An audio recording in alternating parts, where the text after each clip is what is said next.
Good morning, Peter Hyslop with your 8:30 Hunter News update. A man will face Belmont local court today on domestic violence-related offences after he allegedly deliberately set a house, car and motorcycle alight in the usually quiet suburb of Warners Bay. Emergency services were called to a home on Margaret Street following reports of a fire. They attended and found a house, SUV and motorcycle well alight. They worked to extinguish the blaze, but the property was destroyed. There are no reports of injuries. A crime scene was established and investigations commenced. Following inquiries just after 3 a.m, officers were called to a service station on Lake Road at Argenton and arrested a 47-year-old man. He was charged with damaging property in excess of $15,000. Fire and Rescue Superintendent Adam Dewberry says it was a challenging situation. Heavy smoke activity with the wind impacting the intensity and the spread of this fire. It took about an hour to get this fire contained and another hour after that to get it completely extinguished. No injuries are reported. And if you or anyone you know needs support, call 1-800-RESPECT on 1-800-737-732. Newcastle Lord Mayor Ross Kerridge is under pressure from state politicians to block the applications of Rising Tide to use Camp Shortland and Richardson Park at Hamilton North.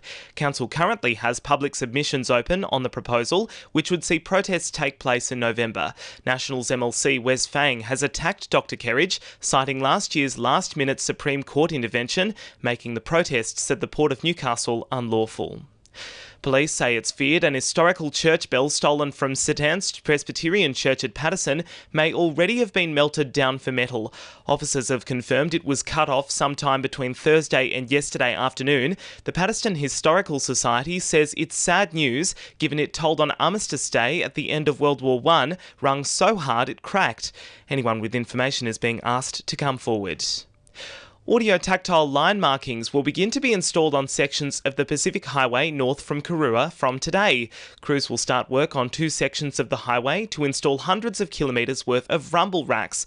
Transport New South Wales North Regional Director Anna Zeki says the markings will go a long way to help drivers from veering off the road. They do exactly as the name says. When people veer off the lane, it actually makes a rumble noise down there to let them know that they've moved too far across and they need to keep back into their lane. University of Newcastle researchers have located 290 koalas at Sugarloaf State Conservation Area, in an area not traditionally thought to be a home for the marsupials.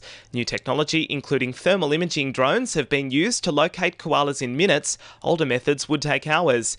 It's part of a statewide study locating over 4,000 koalas across 70,000 hectares of land.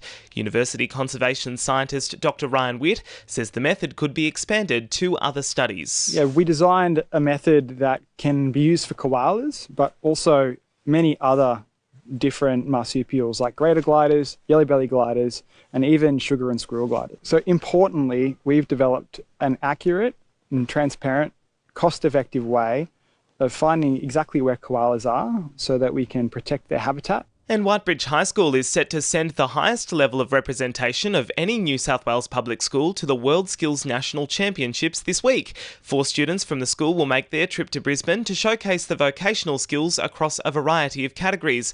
Principal Nadine Harvey says it's a great chance for students to test their skills against those with similar talents. These are real-world opportunities for students to showcase their talents in amongst the best of the best in those frameworks.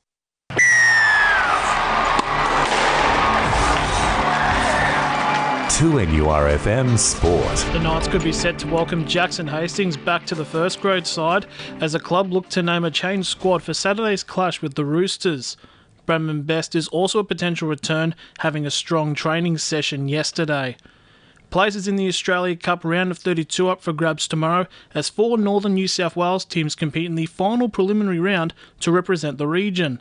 Western will take on Edgeworth while Broadmeadow hosts Cooks Hill to become the representatives at the national stage of the competition. Meanwhile, in the Women's NPL, Newcastle Olympic will aim to jump to 3rd place tonight with a win against Charlestown.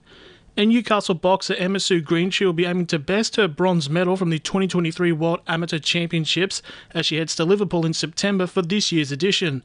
Greentree will compete in the middleweight division as she aims for next month's Commonwealth Games and the 2028 LA Olympics. That's sport. I'm Jessie Dennett. And the winning numbers in Monday Lotto are 2, 22, 25, 27, 33 and 34, and the supplementaries are 38 and 40. And now you're up to date with the latest 2NURFM Hunter News.